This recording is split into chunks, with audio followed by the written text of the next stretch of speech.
Japan के शहर Tokyo में 10 दिसंबर 1968 का दिन सबसे बुरा दिन माना जाता है, क्योंकि इसी दिन टोक्यो शहर में एक ऐसी घटना को अंजाम दिया गया जिसने पूरे जापान को दुनिया भर में नीचा दिखा दिया। आखिर क्या हुआ था 10 दिसंबर 1968 वाले दिन, जिसने देश भर में पूरे जापान का सर शर्म से झुका दिया। आइए जानते हैं पूरी कहानी। डीटीएस की वीडियो में एक बार फिर से खुशामदीद।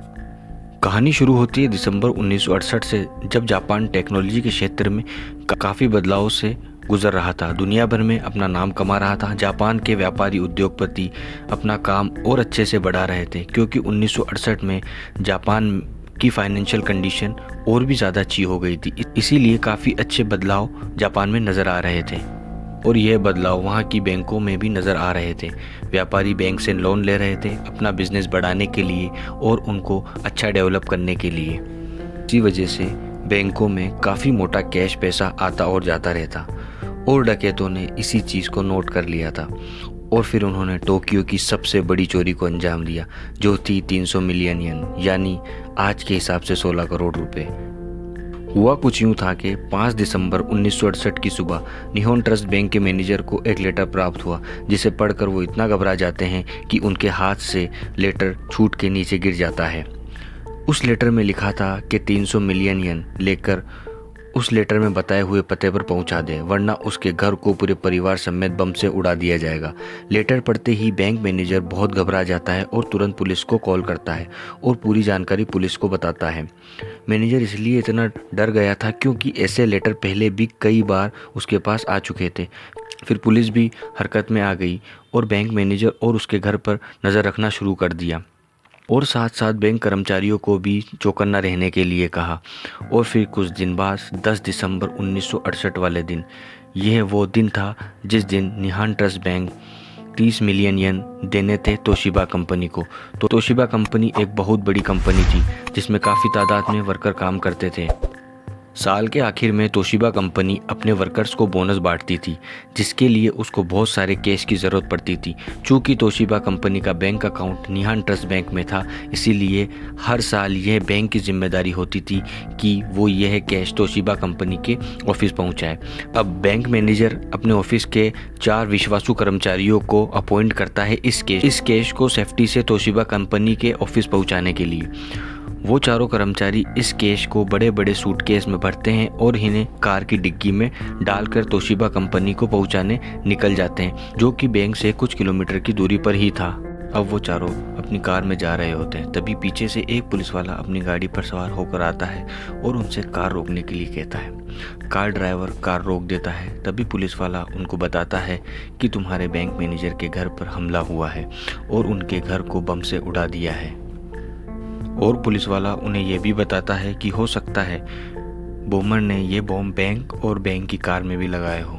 ये बात सुनकर बैंकर्स घबरा जाते हैं और बॉम्ब को कार में ढूंढने लगते हैं और वो पुलिस वाला भी बॉम्ब को कार के आसपास कार के नीचे ढूंढने लगता है। तभी अचानक कार के नीचे से चिंगारी और धुआं निकलने लगता है। तभी उनको लगता है कि कार के नीचे ही बम है। ये सब देखकर वो चारों घबरा कर कार से निकलकर भाग जाते हैं और एक दीवार के पीछे जाकर छुप जाते हैं। फिर कुछ देर बाद जब वो दीवार से झांक कर देखते हैं और वो यह देखकर चौंक जाते हैं कि वो पुलिस वाला और कार दोनों वहाँ से गायब है। और अब जो वहाँ पर नज़र आ रहा था वो थी उस पुलिस वाले की मोटरसाइकिल और एक फ्लेयर। उन बैंकर्स को ये लगता है कि वो पुलिस वाला उस कार को बचाने के लिए उसे किसी महफूज जगह पर ले गया है। और फिर वो बैंकर्स फ़ौरन बैंक में फ़ोन करते हैं, जहां से उनको यह पता चलता है कि बैंक मैनेजर बिल्कुल सही सलामत है और ना ही उसके घर में कोई बॉम्ब फटा है और ना ही कोई हादसा हुआ है। और तभी उन बैंकर्स की नज़र ज़मीन पर पड़ी फ्लेयर पर जाती है, जो कि आधी जली हुई होती है।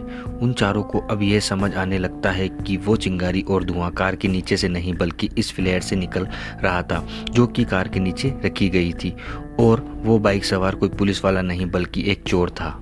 और अब इसका मतलब यह था कि वो चोर उन चारों बैंकर्स को बेवकूफ़ बनाकर पूरे 300 मिलियन येन लेकर कार के साथ फरार हो चुका था। और फिर पुलिस को सूचना दी गई और पुलिस भी तुरंत ही मौका वारदात पर पहुंच गई। और पुलिस को वहां से जो सबसे बड़ा सबूत मिला वो थी वहां पर खड़ी मोटरसाइकिल, जो वो चोर वहां पर छोड़ गया था।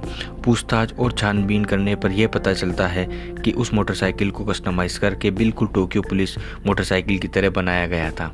और उन 4 बैंक कर्मचारियों ने यह भी बताया कि चोर एक पुलिस यूनिफॉर्म में था, जो देखने में बिल्कुल असली पुलिस लग रहा था। और इसी वजह से उन चारों कर्मचारियों ने उस पर भरोसा कर लिया, जिसकी वजह से उसने बहुत ही आसानी से इस चोरी को अंजाम दे दिया। पुलिस को पूछताछ के दौरान सिर्फ इतना ही पता चला कि चोर एक फर्जी पुलिस की यूनिफॉर्म में आया था और इस चोरी की रकम इतनी ज़्यादा थी कि पुलिस कोई भी लापरवाही नहीं बरतना चाहती थी। और इसीलिए टोक्यो पुलिस ने तुरंत ही 10,000 पुलिस ऑफिसर्स इस केस पर लगा दिए। पूरे शहर में नाकाबंदी लगाई गई, गली गली चप्पा चप्पा पुलिस वालों का पहरा लगाया गया। शहर की कोई ऐसी जगह नहीं थी जहाँ पर पुलिस को तैनात ना किया गया हो। चूंकि बैंक की कार पर काले शीशे थे और पूरी कार भी काली थी, इसीलिए हर चेक पोस्ट पर खासकर इस तरह की गाड़ी को चेक किया जा रहा था। फिर कुछ समय बाद पुलिस की कड़ी मेहनत के बाद उस कार को ढूंढ लिया गया, जो कि एक कब्रिस्तान के पास खड़ी हुई मिली। और इसमें चौंकाने वाली बात यह थी कि यह कब्रिस्तान मौका वारदात से बिल्कुल करीब था। अब इसका साफ मतलब था कि चोर ने पहले गाड़ी चुराई, फिर कब्रिस्तान के पास ले जाकर उस गाड़ी को वहीं छोड़ दिया और दूसरी गाड़ी लेकर वहां से फरार हो गया। अब पुलिस ने चेक पोस्ट पर यह ऑर्डर दिए कि हर गाड़ी को बारीकी से चेक किया जाए, मगर यह ऑर्डर आने में ज़्यादा समय लग गया और इसी दौरान वो चोर चेक पोस्ट से आसानी से भाग निकला। और फिर अगले दिन ही यह खबर टोक्यो के हर अखबार में छप चुकी थी, जहां लोग इस चोरी की रकम को सुनकर बहुत हैरान थे और पूरे शहर के सामने बैंक सिक्योरिटी और पुलिस की थू थू हो गई। हालांकि सबूत के तौर पर पुलिस को मोटरसाइकिल तो मिली थी, मगर फिर भी पुलिस के हाथ कुछ भी नहीं लगा। इसकी सबसे बड़ी वजह यह थी कि इस चोरी में इस्तेमाल होने वाली हर चीज़ चोरी की ही थी। और अब पुलिस उन बैंक कर्मचारियों की मदद से उन चोरों का पूरा हुलिया निकलवाती है और उनके चेहरे का स्केच बनवाती है, जिसकी 7.5 लाख कॉपीज निकलवा कर पूरे जापान में बंटवा देती है। यह जापान के इतिहास में पहली बार हुआ था कि पूरे जापान की पुलिस एक चोर को ढूंढने में लग गई।